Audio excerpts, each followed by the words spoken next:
Hey guys, it's King Egbert here. Alright, so, yes, I imagine there's gonna be a lot of butthurt coping loser trolls all over my comment section over this video, but that's okay, guys. I don't mind destroying everybody's echo chambers and exposing others to new perspectives and new facts. And today, we are going to be talking about a hot topic. This is video 2 of 3 of our Stop Demoralizing American series. Alright, so this one, we are going to be debunking the myth that America lost the Vietnam, Iraq, and Afghanistan wars. Now, let me be clear, this video is not going to advocate for or against these wars, okay? That is not the point. We are not going to argue that these wars were good or not. No, we here at the Angry Birds family, we are against the Iraq war completely. We are against the Afghanistan war completely. We think neither of these wars should never happen. And we're kind of ambiguous. We're kind of ambivalent on the Vietnam War. There's upsides and downsides to pursuing it and not pursuing it, but that's not the point. The point is we are going to be discussing whether or not did America lose these wars or not. And if so, if America did in fact lose these wars, or if people think so, why is that the case? Because people, whenever somebody talks about America's military or about interventionism, people will always go, herder, what about Vietnam, Iraq, and Afghanistan? See, this is proof that the U.S. military is inherently weak and ineffective, and any foreign intervention of any kind is inherently doomed.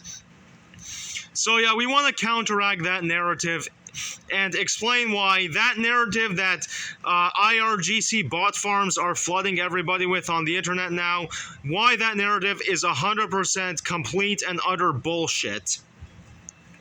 Alright, so let's begin. So, first let's talk about the Iraq War, because that one's the easiest one to debunk. So first of all, no, America didn't lose the Iraq War. Okay, here's the proof. Are the Baathists in charge of Iraq today? Yes or no? No. So, there we go. Regime change accomplished. Baathists aren't in charge. Is Saddam Hussein and all of his cabinet and whatnot, are they all dead and executed? Yes or no? Yes, they are. So there you go. Mission accomplished. And then, number 3, the counterinsurgency. The counterinsurgency fought after the initial invasion, which lasted only a few months. In 2003, the counterinsurgency that was fought until 2011 against Al-Qaeda. Did America prevent Al-Qaeda from taking over Iraq? Yes or no? Yes, they did. So, America won. Now, granted, 13 years after the Iraq War ended, those same Al-Qaeda that America fought in Iraq successfully went and took over Syria and overthrew al-Assad. So I guess Al-Qaeda sort of did get their last laugh in that sense. But in terms of strictly within the constraint of the Iraq War, there is absolutely zero debate. America did win the Iraq War. Now, I personally think that it was not a victory worth pursuing. I think that whole war was horrible. I think that Saddam Hussein was awesome and based, and we should have teamed up with him to fight against Saddam's enemies, which were Iran and is not real. However, did America win the Iraq War? Yes. So stop saying America lost, because that's bullshit. Okay. Now, let's talk about the Afghanistan War. Yeah, we'll leave Vietnam, the last one, because that one is a deeper fish to fry. But let's talk about the Afghanistan War. Did America lose the Afghanistan War? Well, it seems everybody who makes the claim yes clearly has some sort of severe case of dementia, even harder than that of Joe Biden, because if you don't recall, Donald Trump was consistently attacking Joe Biden for recklessly withdrawing from Afghanistan. Remember that? Donald Trump consistently said that Joe Biden And anybody who is responsible for that reckless, needless withdrawal should be punished. Yes, remember that? Donald Trump was saying he was getting out with honor. Correct. There is a vast difference between how George W. Bush pursued it, and Obama pursued it, and Trump pursued it, and Biden pursued it. Donald Trump was trying to get out with honor. Similar to how Richard Nixon did Vietnamization during the Vietnam War. Whereas Joe Biden recklessly withdrew from Afghanistan when he didn't need to, just like how Gerald Ford recklessly abandoned South Vietnam for no good reason. It's that same thing. And George W. Bush and Barack Obama were fighting in Afghanistan similar to the way Lyndon Johnson was fighting in Vietnam, with excessive restraint. Not using overwhelming force, not even attacking all the needed infrastructure, just being restrained, not taking the war seriously, allowing a massive counterinsurgency that could have been defeated in a day. That's what happened. So, America's loss in Afghanistan was a political choice by the Biden administration, not a military necessity.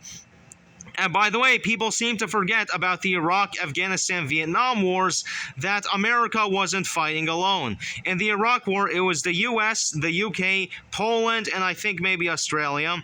And in the Afghanistan war, it was all of NATO was out there helping out America. If the Taliban were so strong, why didn't they defeat America back then? Why is it only under the Biden administration that they finally succeeded? Because Biden withdrew when he didn't need to. There we go. And as for Vietnam, guess what? America wasn't alone in defending South Vietnam. There was also Australia, New Zealand, South Korea, Taiwan, the Philippines, Thailand, Laos, and Cambodia. And North Vietnam was not all alone when invading South Vietnam. There were also a large amount of troops committed from China, the Soviet Union, and North Korea, as well as, of course, their allies, the Pathet Lao and the Khmer Rouge.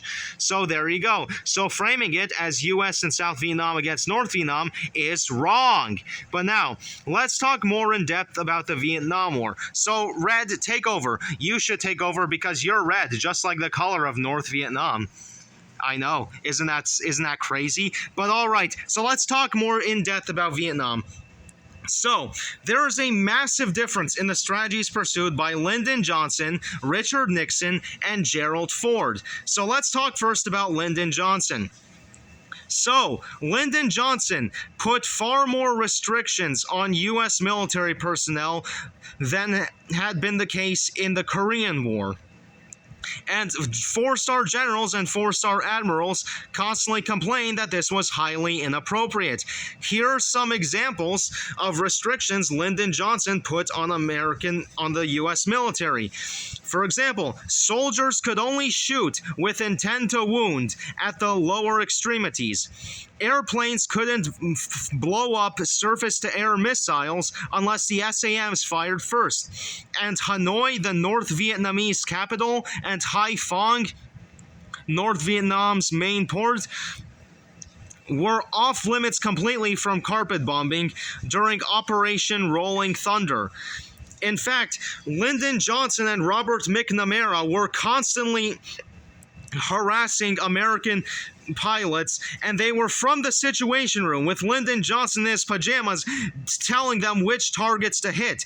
And just like how people are criticizing Donald Trump for not bombing Iran's power plants and bridges from the very beginning and waiting now and even still not doing it, people criticize Lyndon Johnson for the exact same thing in doing that with North Vietnam, not bombing their power plants or bridges until very late.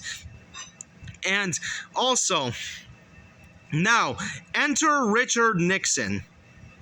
Richard Nixon does everything that Lyndon Johnson should have been doing in 1965. Richard Nixon carpet bombs the living crap out of Hanoi and Haiphong in Operation Linebacker and Operation Linebacker 2.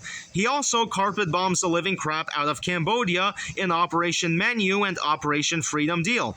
And guess what? This forces the North Vietnamese to sign the Paris Peace Accords in January of 1973, which created a status quo somewhat similar to that of North and South Korea, sort of similar to the armistice that ended the Korean War, and it was called Victory in Vietnam Day in the Nixon administration.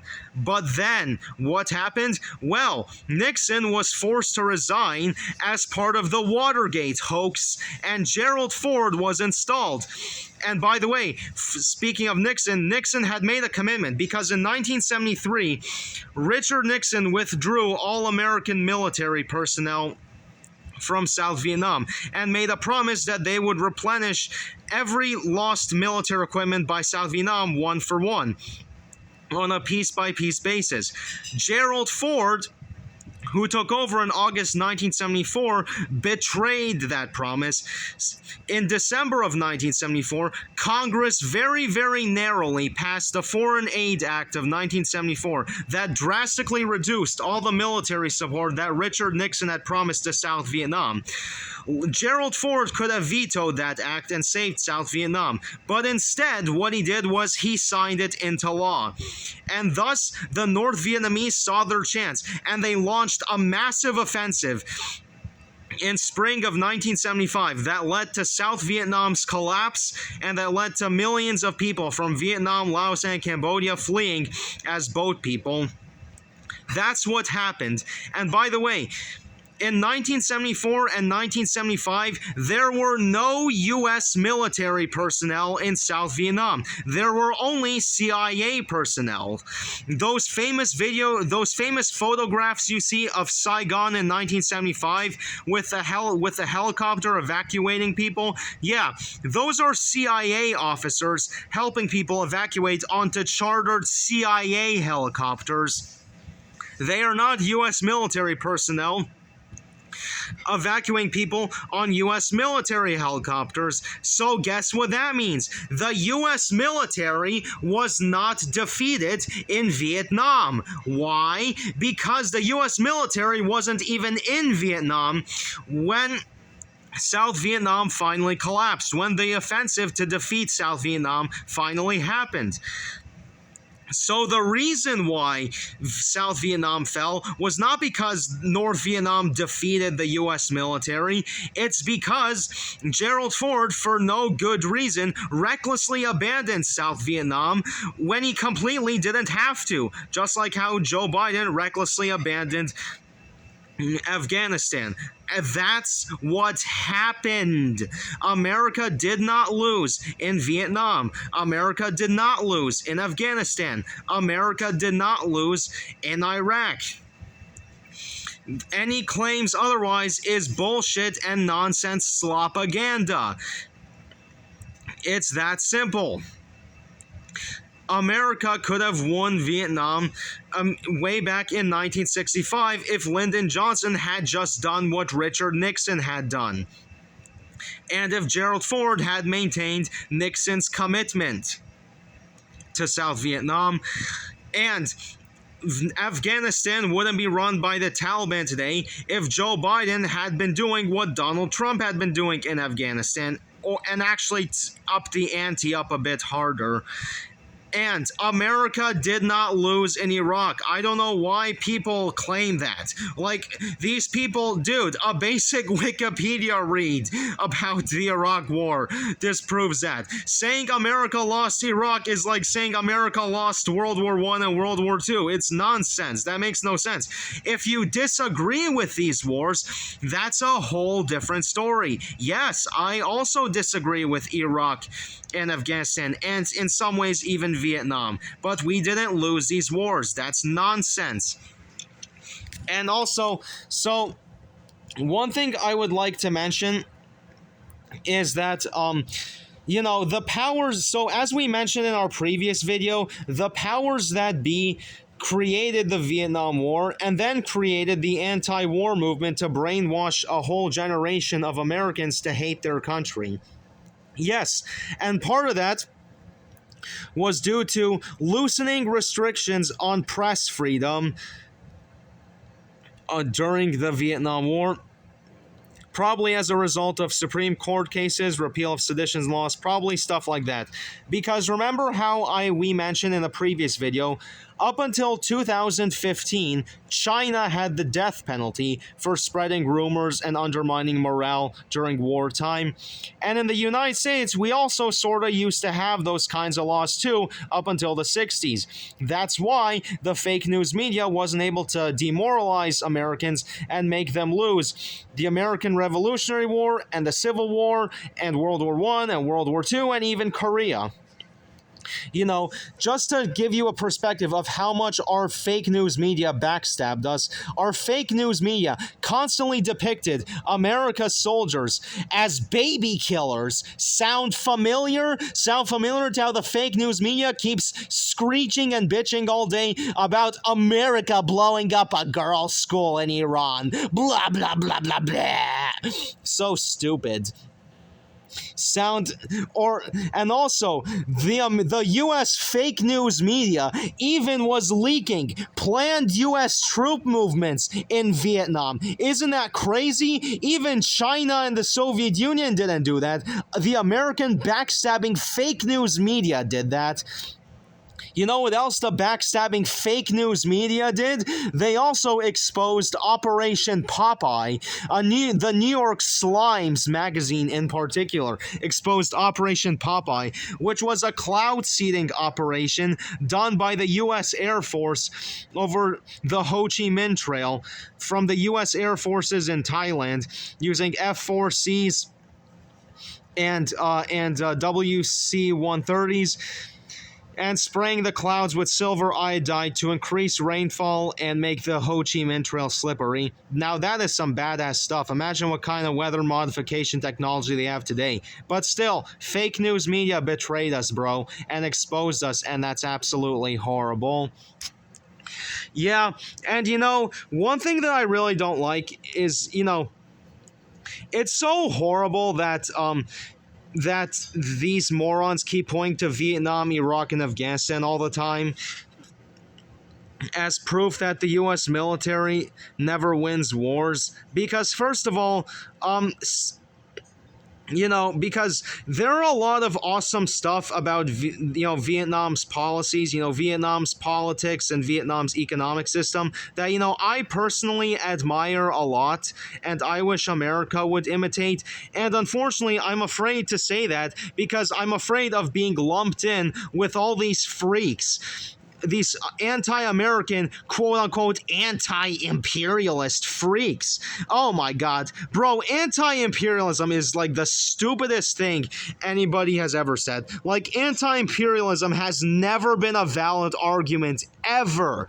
Like, it is such an ultra-low testosterone thing to say. Like, I think men especially should never be saying be calling themselves anti-imperialists. Men calling themselves anti-imperialists is more unmanly than cross-dressing, in my opinion. Like, any man who calls themselves an anti-imperialist officially loses the right to be called a man. That is such a mega pussy, beta cuck thing to say. Anti-imperialist? You don't like imperialism? You don't want to be Stewie Griffin in that episode Stewie Kills Lois, where Stewie becomes president of the world? You are an unambitious loser who doesn't want to rule the world. Like, so fuck all the people who call themselves anti-imperialists. But yeah, it's crazy that these so-called anti-imperialists who will pretend that they care so much about the Vietnam War, they will denounce anybody who demands we imitate some of Vietnam's policies here in the US. They'll denounce those people as fascist. So, which makes no sense. If Vietnam is so innocent and America so evil and Vietnam so much better than America, then why do you guys have a problem when I say, why don't we imitate some of Vietnam's policies? some of Vietnam's social policies or economic policies. You know what I mean? That's fascist? Oh, well, I think you're just stupid. I think that if you're going to make an argument against the Vietnam War, it should be on the basis that you ideologically agree with Vietnam. Not because of stupid anti-imperialism. And the same goes with an argument against Iraq war, bro. If you want to make an argument against the Iraq War, it should probably be based on the fact that you ideologically agree with Saddam Hussein. It should not be because of anti-imperialism. That's just stupid. You should never be rooting for an anti-American regime against America in a war unless you agree with that regime's politics and want those politics right here in the United States. Am I right? And also, I would like to add, moreover, that it is absolutely not true at all that the United States has not won any war since World War II. Let me give you some examples of wars the U.S. has won since World War II. So, number one, obviously, so the Korean War, did we accomplish our objectives? Yes. We saved South Korea, didn't we? Yes, we did. And South Korea has been one of the most useful allies the United States has ever had. Chances are you, the person watching this, probably have a South Korean product right here, right inside of your home. For example. And now, what about other wars that most people probably have never heard of? For example, did you know between 1950 and 1954, America fought a successful war in Puerto Rico against separatist insurgents? We defeated them. I think the insurgents were called the Puerto Rican Nationalist Party. Yes, we defeated them. And we even had to bomb some cities in Puerto Rico. The U.S. Air Force had to bomb some cities in Puerto Rico to stop the insurgents, and that's okay. You know, China has the death penalty for separatism, rioting, and armed rebellion, so we should also be harsh with separatists too. Another war that the United States won, well, the U.S. invasion of Grenada. Yes, we invaded Grenada, and we also defeated the Cuban military that was present and protecting Grenada. Yeah, there you go. I mean, not that Grenada was a hard war to win anyways, because Grenada's tiny, but still, prevented, China and the Soviet Union from having, basically a strategic military base in the Caribbean, in addition to, Cuba, which they already had. And then, what about another war? The Gulf War. Yes, the Gulf War. The Gulf War is another war that the U.S. won. It was fought by a UN coalition, actually, just like the Korean War. And yeah, now I'm ambivalent about whether the Gulf War should have been done too. I guess maybe it's justifiable from the perspective of it's a UN policing action. The UN, Iraq violated international law by invading and annexing Kuwait, post World War II norms. You can't just annex territory of a sovereign country unless there's legitimate self-determination processes that allow that. But yeah, but was that war a victory for the United States? Yes, it was. It was indeed a victory.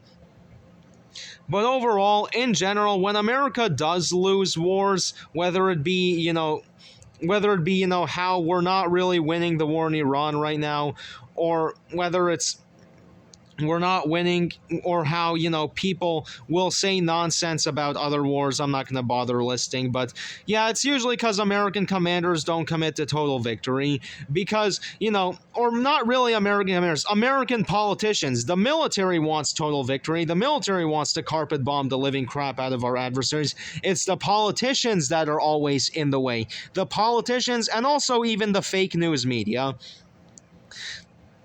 But yeah, but I would say though, even with the ongoing Iran war right now, the ongoing Iran war is not an absolute unmitigated disaster. Like, that's just bullshit. Like, dude, like, I don't know if you've ever heard of this thing called, I think it's called Project Millennium 2002. It was a US military exercise in 2002. It was a war game. Part of it was computer simulation, some of it was mock combat with military equipment. It simulated the US being a blue team fighting against a Persian Gulf state team called Red, which is widely interpreted to have been either Iran or possibly Iraq, but more likely Iran. You know, a lieutenant general from the Marine Corps named Van Riper or something commanded the Red Team. And, the exercise lasted for weeks, and it was found that if those exercises had been a real event, those few weeks, there would have been 20,000 American casualties. Now, look at the numbers of 20,000 American deaths, more specifically. 20,000 American deaths. A lot more wounded, but 20,000 deaths. Now, look at the current war in Iran. It's been going on for a few months, and there have only been a few dozen American deaths and a few hundred wounded Americans.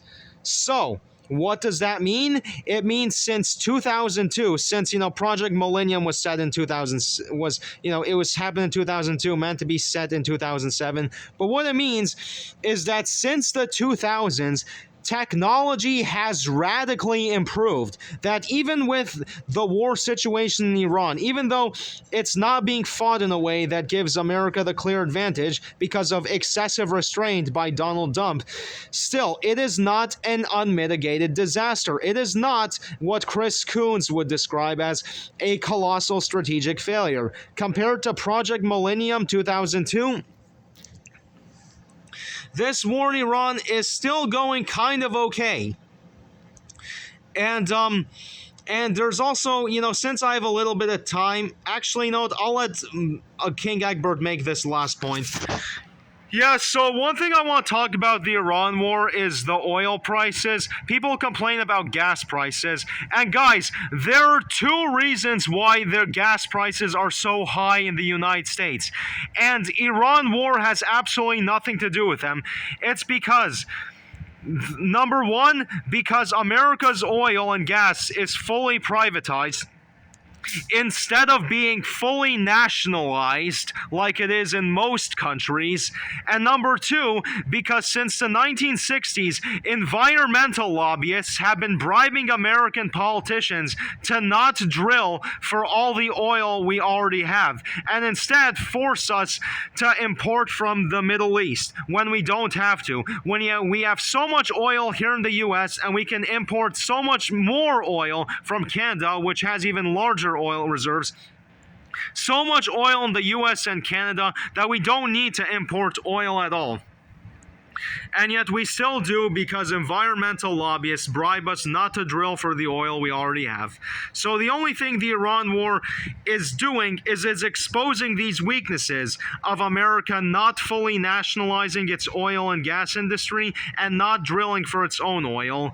But the Iran war itself is not responsible for the increase in gas prices. So anyone claiming that the Iran war is the reason gas prices are so high, those people are lying to you. So stop falling for their bullshit. Alright guys, but hopefully that's the end of it. So thank you all so much for watching. Don't forget to leave a like, comment, subscribe, check out all of our content. Click that notifications bell so you never miss another video.